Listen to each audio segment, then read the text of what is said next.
Pakistan is in crisis. The worst inflation in Asia, mass protests, record energy prices, and an uptick in terror attacks. You're talking about a very, very important regional market, regional power.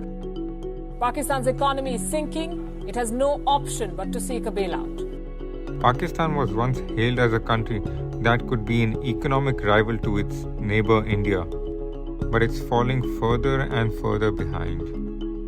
The nuclear-armed country with 240 million people is living on the edge of ruin. Behind the scenes, its military is seen as holding sway over government policies. At the heart of it all, Pakistan is trapped in a cycle of borrowing that appears to have no end. IMF can't let Pakistan sink. Pakistan sinks, it will be chaos. And the world can't afford this bigger chaos.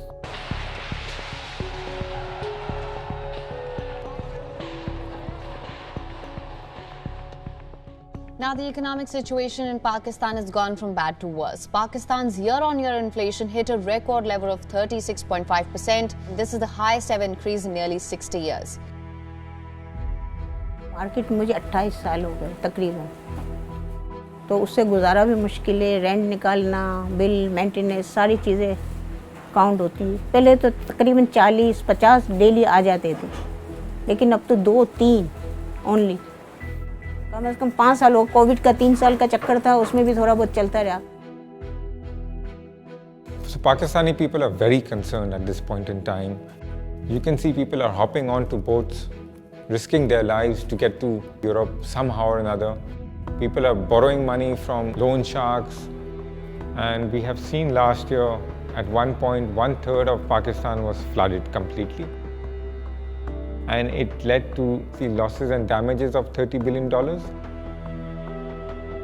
I will never forget the climate-related carnage I saw. Lives, homes, livelihoods, schools, hospitals, all obliterated.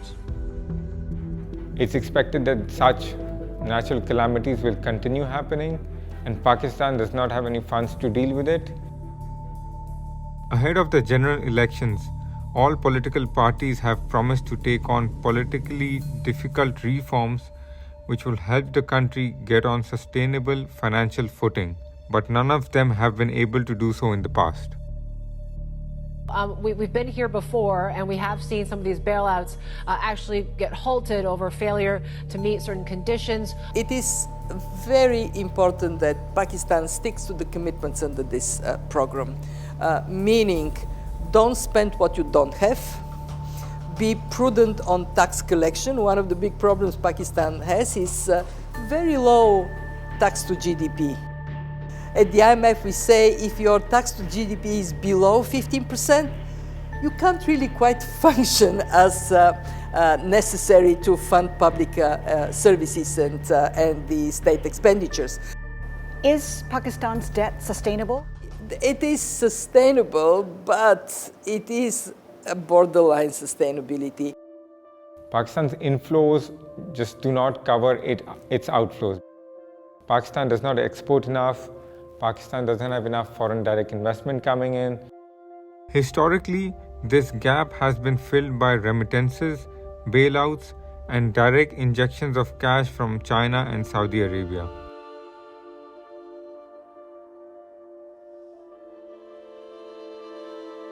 What we are short of is ideas. What we are short of is rules and laws that are conducive to growth. Unfortunately, we don't understand that. So we continue to go to beg and borrow. We continue to build roads. We continue to build all these things which really do not give you quick growth. Nadeem ul Haq worked for the International Monetary Fund for 24 years. Now, he's skeptical about the IMF's policies in Pakistan. Pakistan is an IMF addict and IMF is a Pakistan addict.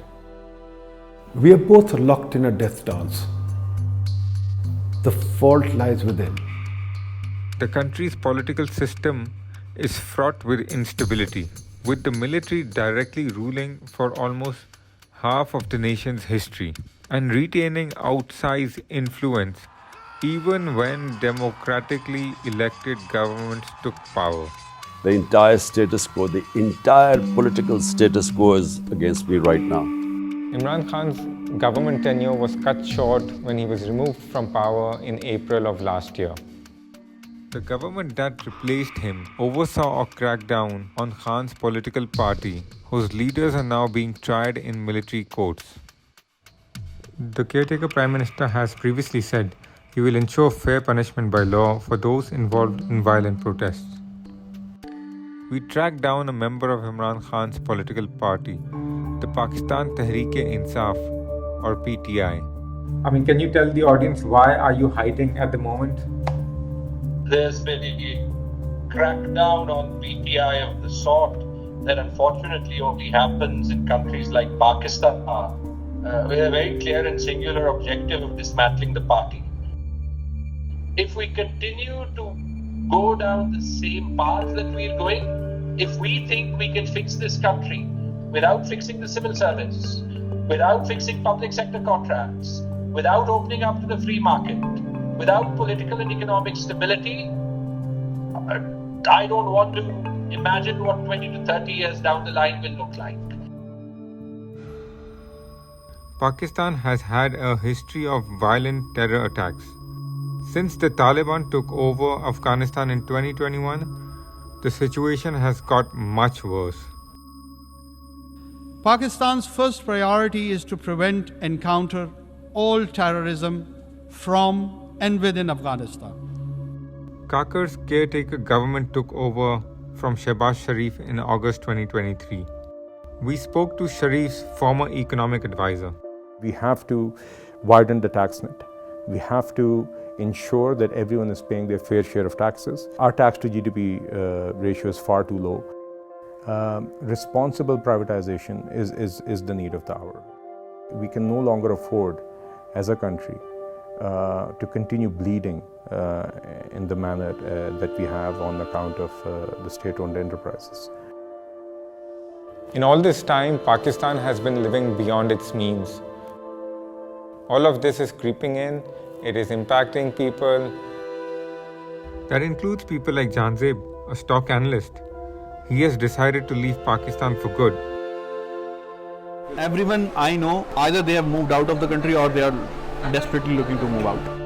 I was driven by the economic uncertainty, the rapid PKR depreciation, rampant inflation and uncertain political environment of the country. Even though I had a very comfortable job, I decided this was not what I want to go through every day, right? Life in Pakistan will continue to be dominated by one institution, the Pakistan Army. It has been a constant throughout decades and continues to exert influence from behind the scenes. Some analysts say military interference stops overall progress, but then others argue it's the only institution that really can get things done in Pakistan. Hope seems to be running out for most Pakistanis, but not for all. We have to work together to convince our best and brightest that they have a future here, that we are intent on and are doing everything we can to make things easier for them. मैं तो hopeful हूँ, लेकिन majority जितनों को मैं जानता हूँ वो hopeful नहीं है। मैं सिर्फ इस वजह से होपफुल हूँ कि उम्मीद पे दुनिया कायम है। आगे अगर नाउम्मीद अभी से हो जाएंगे तो आगे क्या काम करेंगे? उम्मीद है तो आगे कुछ बेहतरी होगी तो गाड़ी चलेगी। Pakistan will make it. The question is when.